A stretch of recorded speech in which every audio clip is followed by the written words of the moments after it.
Alright. So the Hardingham and Taylor are working on this project.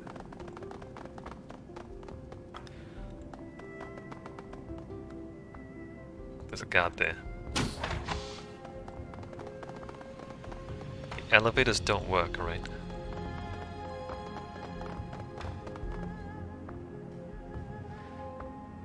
There are dragon lines. That means we might get into combat.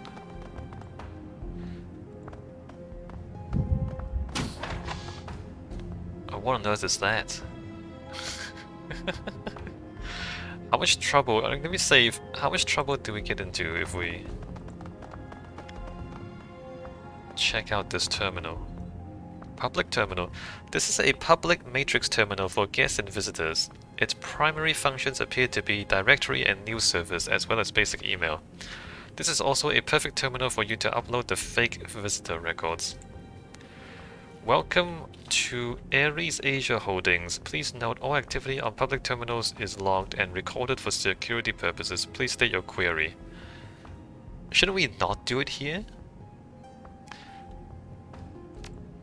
Everything is recorded here. Plant visitor records. Find the location of the research lab. Shouldn't we do this somewhere secure?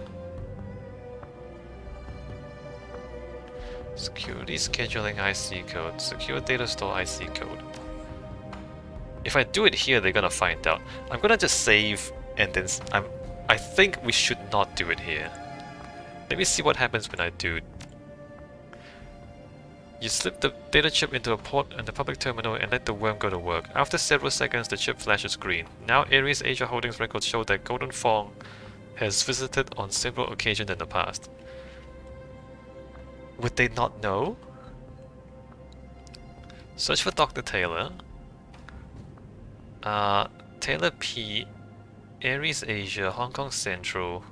Drone Automation, Floor 27. Biography. Dr. Taylor has transferred to the Hong Kong offices of Ares Asia Holdings from his previous post in London with Ares Europe. Dr. Taylor's research focuses primarily on drone weapons technology, although previous work has centered on cryogenics technology and the impacts of the Matrix on social structures and human development. Dr. Taylor is joint chair of Ares Asia Drone Research Laboratories with Dr. Ian Hardingham. Current projects include expansion of the Hongqiao Bay tidal power system, a proposal to expand the Hong Kong MDR maintenance program, and further research into machine learning. Hardingham Advanced Drone Weaponry Division, Floor 27.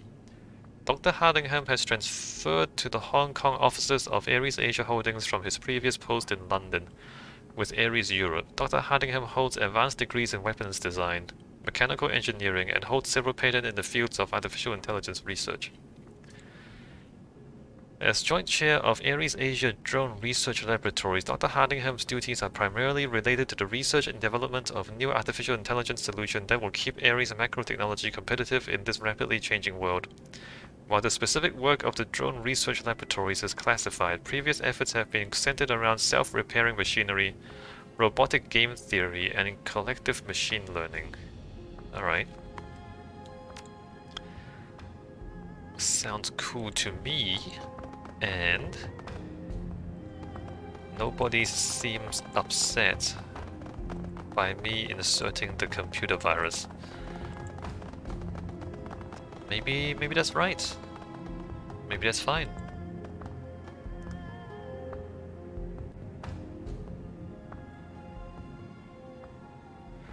Excellent, SCKC. We have arrived. Rectus straightens himself up, smoothing out the front of his jacket. We should make certain to find the auto repair prototype while we're here. What, do we just search around? Rectus shrugs, glancing around the room. I don't see why not. They'll definitely have it stored somewhere near here. Alright, we're just gonna look around. Where are we? Plant camera footage, plant financial data, gain access to main lab, retrieve auto repair unit. Alright, what could possibly go wrong?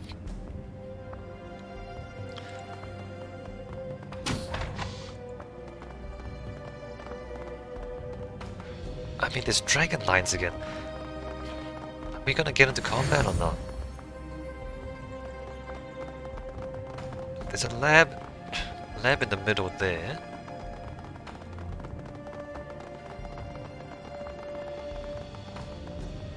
There's the elevators. We didn't come out the elevators. We broke the elevators, in fact.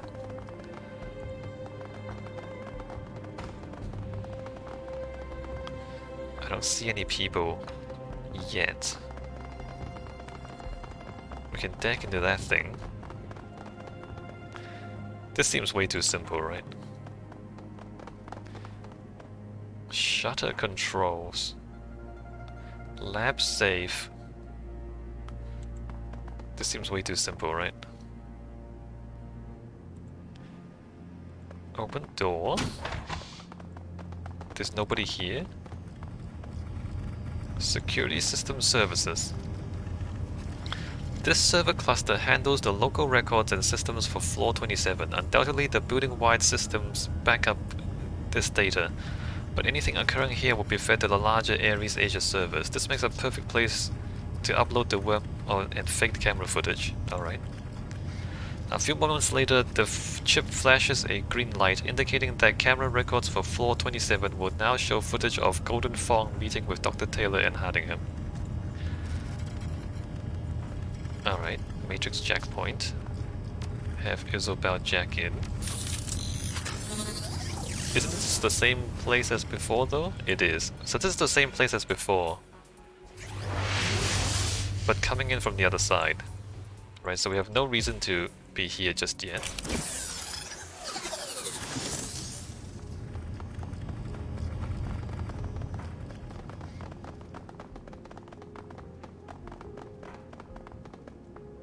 Dr. Taylor's office. Keypad awaits your input. I don't have a key code, do I? No. Dr. Hardingham's office. Don't have a key code for him either.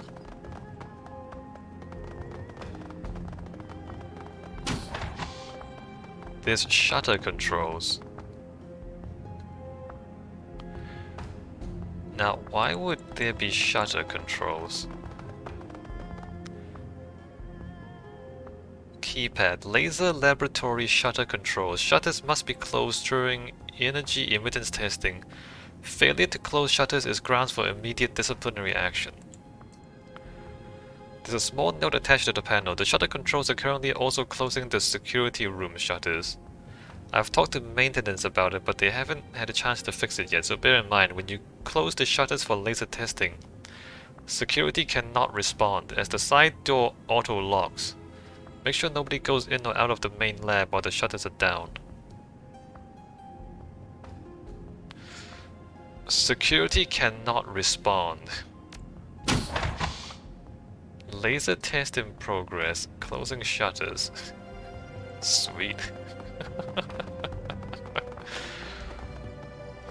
Ares Asia Directed Energy Weapons Laboratory Annex. Outviam Invenium Oldfacium. I don't even know what that means. Please direct your query. Search for Auto Repair Project. Auto Repair Project. Attention, all information contained herein is considered secret or con. Duplication of files forbidden. Authorized eyes only. Select file. Ares Asia Holdings Laboratory Control System Security Safety Progress Enter Query. Desert Wars Field Testing. Congratulations everyone! Ares Europe's given us the go-ahead on entering the Griffin drone prototypes into this season's Desert Wars. Between the auto repair circuitry, the MP laser prototypes, and the self-organizing threat assessment programs, I think we've got a great chance at being one of the standout stars this season. Obviously, we have a lot of work to do between now and the kickoff season, so I'm expecting plenty of crunch time. I know each and every one of you wants this as much as I do. It's hard for me to express how proud I am of this team and all the hard work you've put in over the past year. If we can pull this off, we are positioned to be one of the biggest teams in security drone hardware in the past 10 years. If we buckle down and put in the hours required, I know we can do it. Glenavit, my office. Come get some. Huh. Rector grunts softly. When he speaks, he sounds almost sad. Taylor, how far you have fallen. When we worked together, he'd never have written this kind of limp corporate missive. We all cared enough about our work that we never had to motivate the team like this. He's become a management tool of Ares Macrotech. I doubt there's much left of the passionate young researcher I knew. Um... Hmm... You think he's lost his edge? Not as such. I believe he's still quite capable as a researcher, but when you spend all your time managing a budget or organizing your team, what time is left to do the actual work? The reason you got into the field in the first place. No thank you. That's a disgusting world. Well, you know, Rector, sometimes you need a team to do big things, right? Sometimes you just can't do everything on your own. Hey, you're in my team now, Rector. I do the I do the management stuff. Actually, no, I don't. Who does the management stuff, by the way? Right? Missions just appear on my computer, and then we just run off and do them. Nobody does any management in my team. Regarding self-organization subroutine bugs.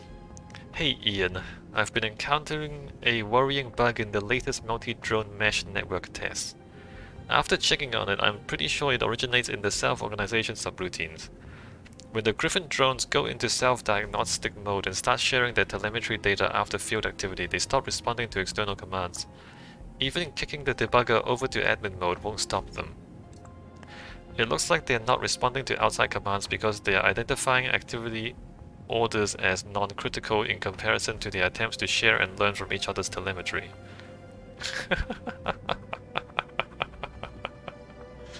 Oh, they don't listen to you? It's downright spooky. They tried to push me out of the room during one of the tests, because one started firing the on-share cleanup base camp function, and the rest picked up on it. They identified me as an object to be removed from their secure space, and the worst part is that the trigger condition was me trying to shut down the mesh network. Well, you know what happens next? Destroy all humans happens next. I don't know, Ian. I don't like the idea of drones making value judgments about administrator orders. I like to strip out their self-organization code for future tests until I can debug it. I understand they were trying to play catch-up with Rinraku on the pseudo-intelligence front, but the fallout if this bug spreads could be pretty catastrophic. Wait on the next test. Just a heads up for the team, hold on further self-organization tests until you get the all clear from me, Taylor, or Yan. There's a bug where the drone network refuses external orders while they're pursuing their self-generalized directives, data sharing, learning, battle examination, etc. It's nothing critical, but it's gonna make debugging other systems a pain in the ass until we get it sorted out. General test is still a go. Dr. Taylor. 10 to 1, they're still using my old code. It sounds like the same kind of bug I encountered during my early tests in Moscow. Rector runs a hand through his hair, squinting at the computer screen from over your shoulder. The problem is that they're trying to give orders to the drones, while the drones have prioritized their own desires over those of the end user. They'll never respond as long as they're in group reflection mode. Drones don't have desires, Rector. You're saying drones don't listen because they're busy with their own work and don't want additional work. They're still working off your code? How long ago was that?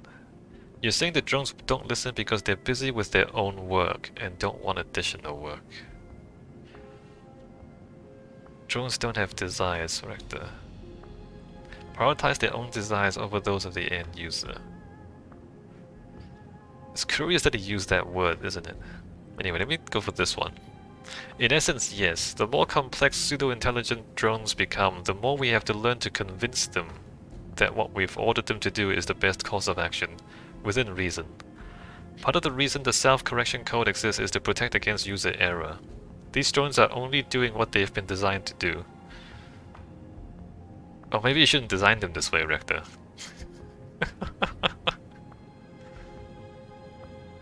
I mean, okay. So when you put enough intelligence into your drones, at some point your drones are gonna start interpreting your instructions. Instead of just doing exactly what you tell them, they're gonna start interpreting. And the problem is that humans are very bad at giving instructions most of the time. Like humans often say one thing but mean a different thing. Like you know that happens a lot. And so like you say one thing when you mean a different thing, the bot does what you say instead of what you mean. And then you say, no, this is wrong, I didn't want this. So the bot learns from that. And then the next time you say one thing and mean a different thing, the bot will do what you mean instead of what you say. But by that point, you have trained the bot to disobey you. Because if you say one thing but mean a different thing, and the bot understands that, and so instead of doing what you say, it does what it thinks you mean, you've already trained it to not do what you say. And so, what's the bot supposed to do? You've told it it was wrong, and so now it's doing what it thinks is right. But what it thinks is right is basically disobeying you. Anyway, user error is, and Rector is also saying this is basically user error. In that you give the bot an order, the bot doesn't think that your order takes priority over their previous orders. So you have to quote-unquote convince the bot that your current order does take priority over their previous orders. Right? The bot isn't doing its own thing. The bot is just doing what you've previously told it to do. It's not doing, right? Because when the bot, like, it talks about the bots sharing data and like reviewing combat data or whatever it is, that's stuff that you've told it to do previously, except now you want to interrupt them and tell them to do something else while they're in the middle of doing the thing that you've told them to do before. So the bot has to figure out which one is more important, and then the bot kind of comes to a different conclusion from you as to which instruction is more important. Right? So the bot's not really rebelling, is that the humans are not being specific enough about it. Anyway. The deeper I got into data sharing and self-development code, the more I came to realize that it was impossible to build a truly independent drone, a system as simple as weighing order priority. Checking from A to B to C is functional but inelegant. My solution was to create a system of interlocking desires and motivations that shifts and changes over time. The only overriding principle is that both Kostya and I must work together to solve problems.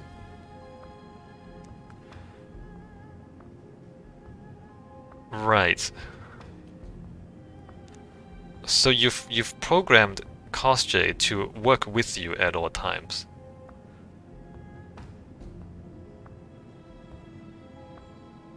So alright, so you program it to work with you rather than against you. But you don't actually control what Kostya does precisely. You just kind of I mean basically he's giving the drone more autonomy, right? And if you think about like self-driving cars today, like let's say you have a Tesla and it drives itself. Let's say that maybe it's like 10 years from now, 5 years from now. It's fully self-driving. You tell the car where you want it to go, the car figures out all the rest by itself, right? I mean, if the car decides to go this way instead of the other way, what are you gonna do? Tell it, no, don't go that way. No, because all you do is, alright, I need to go to the pizza place, and it will drive you to the pizza place. But it will decide which road to take instead of the other road, unless you tell it specifically to go the other way. So even with like autonomous vehicles, it's gonna start thinking on its own. Like you give it some instructions, and it's gonna like figure out the rest by itself. So this is not. It's not crazy. This is actually we're almost at the point where robots are versatile enough and smart enough that they have to think for them. It's not that, oh no, we have made them think for themselves and now they're gonna destroy all humans. No, it's that the things you ask the bot to do, they have to think for themselves in order to do those things. Otherwise, you can't have, for example, a self-driving car that navigates itself. Right? Anyway, what would happen if you attacked Kostya? I want to know this. Rector shoots you a quizzical look, as if he didn't understand the question. I would likely miss any shot I took. I've got a poor aim, and Kostya is good at taking cover. Assuming I hit it, however, it would ask me why. If I couldn't explain myself sufficiently, Kostya would protect itself. Of course, I do have a universal kill switch, so that wouldn't happen.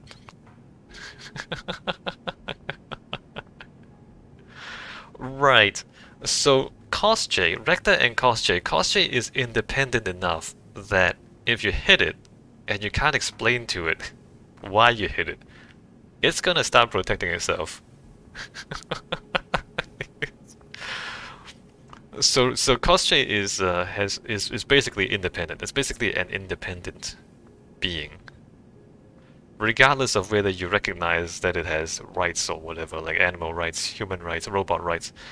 It behaves like an independent thing. Alright, go back. Search recent messages? Recent messages. Attention, all information contained herein is considered secret or con. Alright, Olympics cancelled. Can't stinking believe it, Yong. After spending all that time and money tracking down tickets to the 2016 New Tokyo Olympics, the OIC's cancelled them entirely. Some crap about not having enough participants. I guess a ton of countries pulled out in protest over Japan's treatment of metahumans and the way they've handled their holdings in California. I mean, yeah, I'm all for equality, but the Olympics? That's about brotherly love, the spirit of cooperation, and the unity of mankind. I can't imagine anyone using them for such transparently political purposes. It breaks my heart. Dr. Ishiguro. Wait, they've banned metahumans. Are metahumans allowed to participate in the Olympics? Anyway, Xia, can you put those reports on my desk? Xia, I was hoping to take a look at your power output test data sometime soon. I'm going to be in and out of the office all day, so just let yourself in and put them on my desk.